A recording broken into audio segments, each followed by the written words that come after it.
Agora que já vimos como acontece o processo de biossíntese de ácidos graxos, vamos estudar como acontece o processo de síntese do triacilglicerol para que ele seja armazenado. Os ácidos graxos que foram produzidos, eles podem ter diferentes destinos. Eles podem, por exemplo, ser usados, ser incorporados durante o processo de síntese de fosfolipídios, que são necessários constantemente numa célula durante a renovação da membrana plasmática. Mas eles também podem ser incorporados em moléculas para armazenamento, que seria a síntese do triacilglicerol.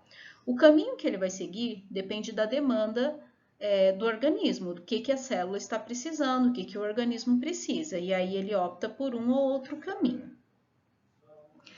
Então, depende de como está a situação, né, do animal ou daquele tipo celular naquele momento, o caminho que esse ácido graxo vai seguir, se para a síntese de triacilglicerol ou de fosfolipídio. Supondo, então, a ocorrência da biossíntese do triacilglicerol como demanda para a célula, vamos analisar agora o que é necessário para ter a biossíntese do triacilglicerol. É necessário, então, que na célula ela apresente glicerol 3-fosfato e também tem que ter a presença de ácidos graxos, e são ácidos graxos ativados, ou seja, ácidos graxos ligados na coenzima A, na forma de acil-CoA. Essa ligação com a coenzima A ela é necessária porque ela eleva o conteúdo de energia da molécula e quando a enzima vai inserir os grupos acil, ou seja, o ácido graxo, na molécula de glicerol, a enzima rompe essa ligação com a coenzima A, liberando um conteúdo de energia que é aproveitado para adicionar esse grupo acil no glicerol. Então, sempre a ativação ela tem um motivo, a ligação com a coenzima A tem um motivo, que são questões energéticas para fazer com que a reação possa acontecer. Então, as demandas necessárias para a síntese é que tenha glicerol 3-fosfato e também ácidos graxos ativados. Quais são as fontes do glicerol 3-fosfato? Se estivermos falando de fígado e rins, nos fígados e nos rins, a fonte do glicerol 3-fosfato, ele é o próprio glicerol. A própria molécula de glicerol, ela é fosforilada pela enzima glicerol quinase, que forma então o glicerol 3-fosfato. Essa enzima glicerol quinase, ela é exclusiva do fígado e dos rins. Então, somente esses tecidos conseguem sintetizar glicerol 3-fosfato a partir do glicerol. Os demais tecidos, o glicerol 3-fosfato é produzido a partir da dihidroxiacetona fosfato, que pode ser obtido por meio da via glicolítica. Então, é um intermediário da via glicolítica.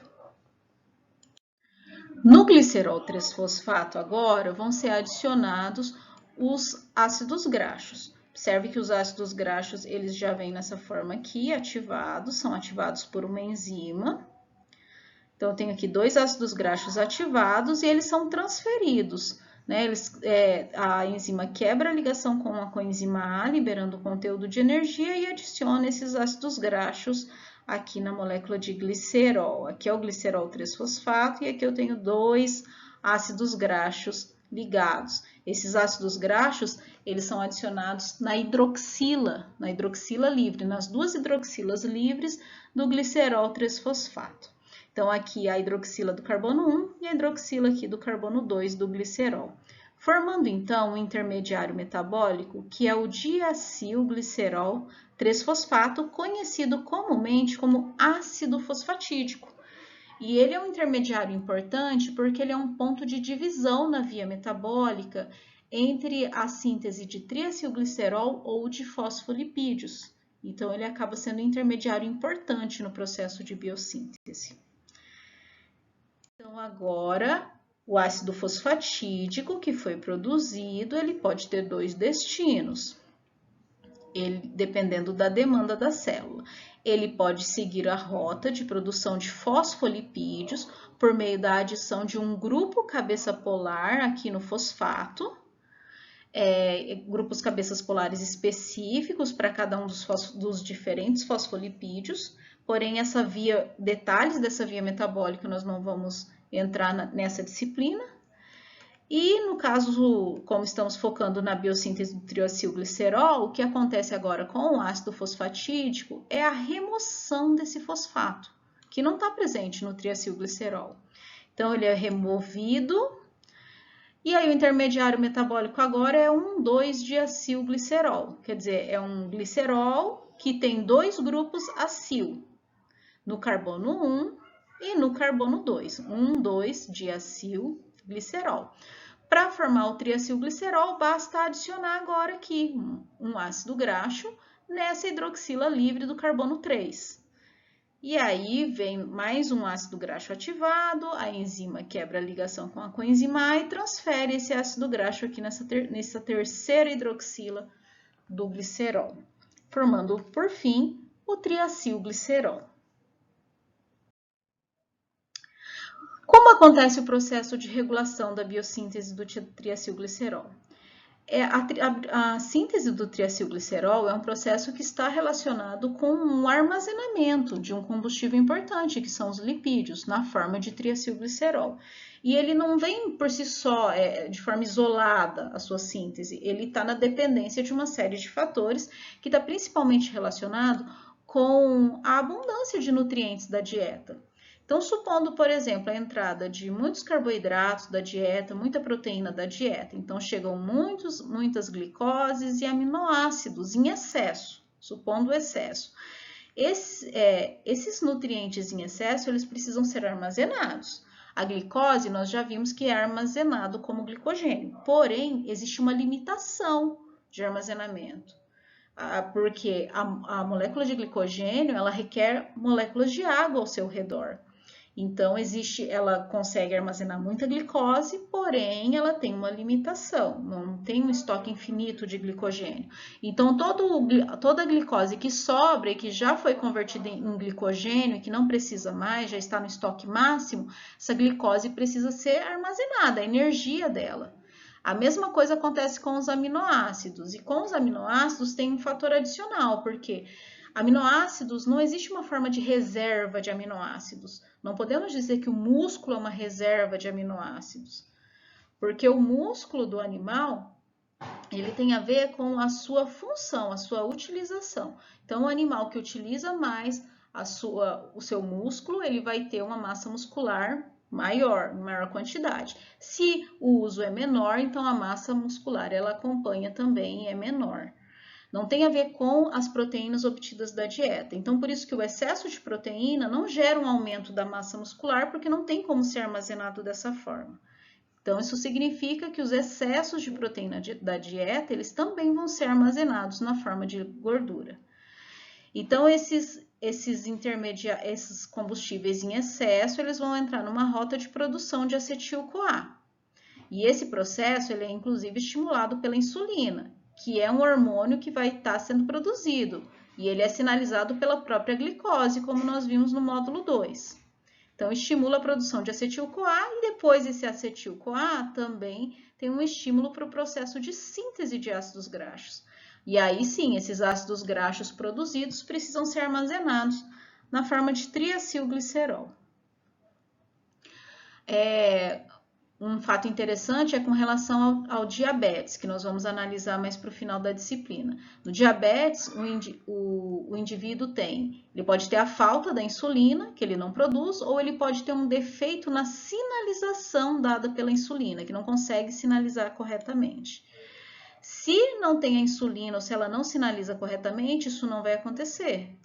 Esses estímulos para a produção de ácidos graxos. E aí o que acontece é que esse excesso de acetil-CoA, que acaba estando presente no caso do diabetes, ele acaba sendo direcionado aqui para a produção de corpos cetônicos, que nós já falamos, já vimos, né? E que não pode sobrar. Então, é por isso que num diabetes não tratado, você tem um aumento de corpos cetônicos, que normalmente supera a quantidade que o corpo realmente precisa de corpos cetônicos. E aí pode ocorrer casos de acidose metabólica. E por fim, vamos falar sobre o ciclo dos triacilgliceróis, que acontecem principalmente durante o processo de jejum. Durante o jejum, tem um estímulo na lipólise do tecido, na lipólise, que é a quebra do triacilglicerol, liberação do ácido graxo para que ele vá para o sangue para ser distribuído para os diferentes tecidos. Para garantir que todos os tecidos vão realmente receber esse combustível em quantidade necessária e suficiente, normalmente a lipólise ela é muito maior e muito intensa, liberando muito mais ácido graxo do que realmente é necessário. Porém, o ácido graxo é um combustível muito importante no organismo e ele precisa ser mantido, aquilo que não for utilizado. Então, esse ácido graxo em excesso, ele precisa ter um retorno para o tecido adiposo. E isso acontece por meio do ciclo dos triacilgliceróis. Então, esses ácidos graxos que não foram captados pelos tecidos e que não vão ser utilizados, eles voltam para o fígado. E lá eles vão entrar na rota de síntese de triacilglicerol, no fígado. No fígado, esse triacilglicerol agora ele é mandado de volta para o tecido adiposo. Porém, sabemos que triacilglicerol não circula livremente no sangue. Ele depende de uma lipoproteína que é formada aqui no fígado para carregar esse triacilglicerol, que é aquele triacilglicerol endógeno. E essa lipoproteína é o VLDL, que sai aqui do fígado, então, levando o triacilglicerol para o tecido adiposo. Porém, sabemos também que o triacilglicerol não entra dessa forma muito grande, o triacilglicerol ele não entra no tecido adiposo nessa forma. Então, uma lipase lipoproteica quebra esse triacilglicerol do VLDL, liberando os ácidos graxos que agora retornam para o tecido adiposo. E lembre-se que eles foram liberados do tecido adiposo em excesso, então eles só estão voltando. Quando esse ácido graxo volta, ele tem que ser armazenado como triacilglicerol. E aí, por isso, precisa de novo, então, de glicerol 3-fosfato e novamente de triacilglicerol. E um fato interessante esse glicerol 3-fosfato aqui do tecido adiposo, ele não pode ser obtido a partir do próprio glicerol que foi liberado durante a mobilização, porque o tecido adiposo não tem glicerol quinase, que está presente lá no fígado e nos rins. Então, esse glicerol, ele vai para o fígado. E lá ele pode ser usado aqui para biossíntese do triacilglicerol ou para gliconeogênese, como nós vimos também, que é um precursor de gliconeogênese. Então, vem a questão. Bom, se é necessário, então, esse glicerol 3-fosfato e esse ciclo está muito ativo durante o processo de jejum, como esse glicerol 3-fosfato ele é obtido, sendo que nós vimos no início da aula que uma das fontes de glicerol 3-fosfato é a própria glicose, mas que no jejum não está disponível. Então, como isso acontece? Bom, a síntese do glicerol 3-fosfato durante o jejum, ela depende de um processo que acontece no tecido adiposo, que é a gliceroneogênese, um processo que foi descobrido ao acaso, pela descoberta de duas enzimas do primeiro contorno da gliconeogênese, que é a piruvato carboxilase e a PEP-carboxiquinase, que permitem a conversão de piruvato em oxalacetato e oxalacetato em fosfenolpiruvato em uma via que lembra a gliconeogênese, mas não é a gliconeogênese completa, porque ela vai até a produção de dihidroxiacetona-fosfato somente. E aí essa dihidroxiacetona-fosfato ela é diferente porque ela foi produzida a partir de precursores não glicídicos, pela gliceroneogênese. E agora a dihidroxiacetona-fosfato, produzida na gliceroneogênese, ela é convertida em glicerol 3-fosfato por uma enzima que já é conhecida nossa, que é a glicerol 3-fosfato desidrogenase, que nós vimos lá na lançadeira, glicerol 3-fosfato. E forma, então, glicerol 3-fosfato mesmo na ausência de glicose no tecido adiposo. E aí, esse glicerol 3-fosfato, ele entra na rota de biossíntese de triacilglicerol no tecido adiposo.